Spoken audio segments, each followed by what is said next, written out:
আমরা প্রস্তুত আছি। বাংলাদেশ সরকার এবং ফিলিস্তিনের দূতাবাস যদি আমাদের বৈধভাবে ভিসা দেয়, আমরা ইনশাআল্লাহ জিহাদের জন্য আমাদের জীবন বিলীন করে দেব ইনশাআল্লাহ। মুসলমানদের উপরে যে নির্যাতন চলছে আমরা তার তীব্র নিন্দা জানাচ্ছি।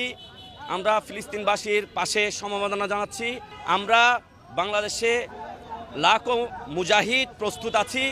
ফিলিস্তিন অ্যাম্বাসিডর যদি বাংলাদেশ সরকারের সাথে সমন্বয় করে আমাদের ভিসা দেয়, আমরা স্বতঃস্ফূর্তভাবে শহীদ হওয়ার জন্য প্রস্তুত আছি। আমরা ফিলিস্তিনের পাশে থাকব। আমরা বাংলাদেশে লাখো লাখো মুজাহিদরা আছে যাদের অন্তর কান্না করতেছে ফিলিস্তিনি শিশুদের জন্য। আমরা প্রস্তুত আছি।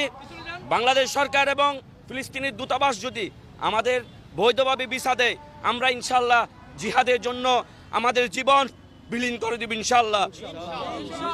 শিশুদের প্রতি যে বর্বরতা নির্যাতন, এই নির্যাতনের বিপক্ষে আমরা সকল মুসলিম এর তীব্র নিন্দা প্রতিবাদ জানাই। এরপরে যদি কোনো রকম এর চেয়ে বেশি হামলা হয় তাহলে আমরা কঠোর থেকে কঠোর পদক্ষেপ নিব। এতে আমরা বিন্দু পরিমাণ কার্পণ্য করব। আজকে আমাদের হালকা স্বল্প পরিসরে আমরা রাস্তায় প্রতিবাদ জানাইছি, মিছিল করছি। এরপরে যদি কোনো মুসলমানের প্রতি কোনো রকম বিন্দু পরিমাণ নির্যাতন হয় বা নিপীড়ন হয় বা শিশুদের প্রতি এই যে জুলুম, এই জুলুম আমরা কোনো মতেই সহ্য করব না এবং এটার কঠোরতম আন্দোলন আমরা গড়ে তুলব।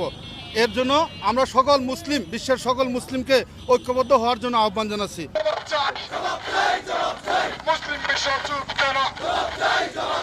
আমরা